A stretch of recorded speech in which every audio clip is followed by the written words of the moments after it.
ഈ ഒരു സംഭവം കുട്ടികളുടെ ഫേവറേറ്റ് ആട്ടോ. ഇതെങ്ങനെയാണ് ഉണ്ടാക്കുന്നത് നോക്കിയാലോ. ഉരുളക്കിഴങ്ങാണ് അതിനെടുത്തിരിക്കുന്നത്. 500 ഗ്രാമോളം എടുത്തിട്ടുണ്ട്. അത് ഇതുപോലെ കട്ട് ചെയ്ത് വെള്ളത്തിലേക്ക് ഇട്ട് കൊടുത്തിട്ടുണ്ട്. ചെറിയ ക്യൂബായിട്ടാണ് ഞാനിവിടെ കട്ട് ചെയ്തെടുത്തിരിക്കുന്നത്. കുറച്ച് വെള്ളം ഇവിടെ തിളപ്പിക്കാൻ വേണ്ടി വെച്ചിരുന്നു. വെള്ളം നല്ലപോലെ തിളച്ച് വന്നതിന് ശേഷം ഈ ഒരു ഉരുളക്കിഴങ്ങ് മുഴുവനായിട്ട് തന്നെ ഇതിലേക്ക് ഇട്ട് കൊടുക്കാം. അടച്ചു വെച്ച് വേവിച്ചെടുക്കാം. ഒന്ന് സോഫ്റ്റ് ആയിട്ട് വന്നാൽ മാത്രം മതി. ഒരുപാട് വെന്തുടയാൻ പാടില്ല. അതുകൊണ്ടാണ് ഈ ഒരു രീതിക്ക് വേവിച്ചെടുത്തിരിക്കുന്നത്. ഇതുപോലെ ഒന്ന് കുത്തി നോക്കുമ്പോൾ സോഫ്റ്റ് ആയിട്ട് വന്നാൽ മാത്രം മതി. ഇതിലെ വെള്ളമൊക്കെ മാറ്റാനായിട്ട് സ്ട്രെയിനറിലോട്ടേക്ക് ഇട്ട് കൊടുക്കാം. വെള്ളം മാറ്റിയെടുത്തതിന് ശേഷം നമുക്കിതൊരു പാത്രത്തിലേക്ക് ഇട്ട് കൊടുക്കാം. ഇതിൻ്റെ ചൂട് ഒരല്പം ആറി വന്നിട്ടുണ്ട്. അതിനുശേഷം ഇത് നന്നായിട്ട് തന്നെ ഉടച്ചെടുക്കാം. ഇതുപോലെ മാഷറോ അല്ലാന്നുണ്ടെങ്കിൽ ഗ്ലാസിൻ്റെ ബാക്കോ ഉപയോഗിച്ച് നല്ലപോലെ തന്നെ ഉടച്ചെടുക്കാൻ വേണ്ടി ശ്രദ്ധിക്കാം. ഉരുളക്കിഴങ്ങ് വേവിച്ചെടുക്കുമ്പോൾ വെള്ളപ്പറ്റ് കുറഞ്ഞ് കിട്ടാൻ വേണ്ടിയിട്ടാണ് ഈ ഒരു രീതിക്ക് വേവിച്ചെടുത്തിരിക്കുന്നത്. നല്ലപോലെ മാഷ് ചെയ്തെടുത്തിട്ടുണ്ട്. ഇനി ഇതിലേക്ക് 1.5 ടീസ്പൂൺ ചില്ലി ഫ്ലേക്സ് ചേർത്ത് കൊടുത്തിട്ടുണ്ട്. ഇതിന് പകരം മുളക് പൊടി വേണമെങ്കിലും ചേർക്കാവുന്നതാണ്.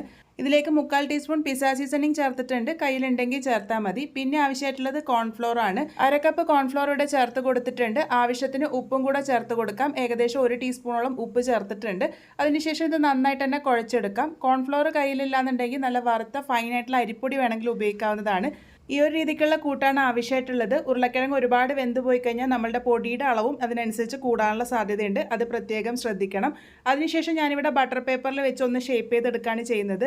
ബട്ടർ പേപ്പർ കയ്യിലില്ലാന്നുണ്ടെങ്കിൽ ചപ്പാത്തി പലകേൻ്റെ മുകളിൽ കുറച്ച് എണ്ണയാക്കിയിട്ട് ഇതുപോലെ ഷേപ്പ് ചെയ്തെടുത്താൽ മതി. ഇതുപോലെ റെക്ടാങ്കിൾ ഷേപ്പിലേക്ക് ആക്കിയെടുത്തിട്ടുണ്ട്. ഒരുപാട് കനം കുറച്ചിട്ടല്ല, ഒരല്പം കനത്തിലാണ് പരത്തിയെടുത്തിരിക്കുന്നത്. അതിനുശേഷം ഇത് ഫ്രിഡ്ജിൽ വെച്ചൊരു 10 മിനിറ്റ് നേരം സെറ്റ് ചെയ്തെടുത്തതിന് ശേഷം വേണം ഇതുപോലെ കട്ട് ചെയ്തെടുക്കാൻ വേണ്ടിയിട്ട്.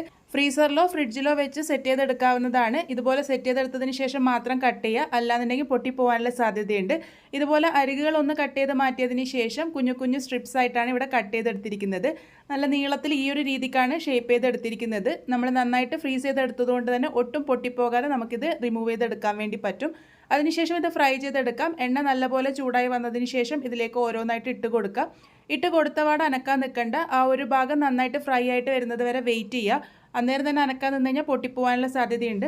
മീഡിയം ഫ്ലെയിമിൽ വെച്ച് കുക്ക് ചെയ്തെടുക്കാം. കുറച്ച് സമയം കഴിയുമ്പോഴേക്ക് അത് ഇതുപോലെ എണ്ണയുടെ മുകളിലേക്ക് പൊങ്ങി വരും. ആ ഒരു സമയത്ത് നമുക്കിത് ചെറുതായിട്ട് ഇതുപോലെ തട്ടിക്കൊടുക്കാം. അങ്ങനെ തിരിച്ചും മറിച്ചൊക്കെ ഇട്ട് എല്ലാ ഭാഗവും നല്ലൊരു ഗോൾഡൻ ബ്രൗൺ കളർ ആകുന്നത് വരെയാണ് ഫ്രൈ ചെയ്തെടുക്കേണ്ടത്. ഇതിപ്പോൾ നോക്കൂ, പാകത്തിന് റെഡി ആയിട്ടുണ്ട്. നമുക്കിത് എണ്ണയിൽ നിന്നും കോരി മാറ്റാം. എക്സ്ട്രാ ലോങ് ആയിട്ടുള്ള ഫ്രഞ്ച് ഫ്രൈസ് ആണ് നമ്മളിന്ന് തയ്യാറാക്കിയെടുത്തിരിക്കുന്നത്. നല്ല ടേസ്റ്റിയാണ്. സാധാരണ ഫ്രഞ്ച് ഫ്രൈസിനേക്കാളും ടേസ്റ്റിയാണ്. ഇത് ചൂടോട് കൂടിയിട്ട് സെർവ് ചെയ്യുക. ചൂടോട് കൂടി ഇരിക്കുമ്പോഴാണ് ഇതിന് നല്ല ക്രിസ്പി ആയിട്ടിരിക്കുക. ചൂടാറും തോറും ഇതിൻ്റെ ക്രിസ്പിനെസ് പോകും. അത് പ്രത്യേകം ശ്രദ്ധിക്കണം. എന്തായാലും ട്രൈ ചെയ്ത് നോക്കൂ. ട്രൈ ചെയ്ത് ഫീഡ്ബാക്സ് ഒക്കെ പറയാൻ വേണ്ടി മറക്കരുത്.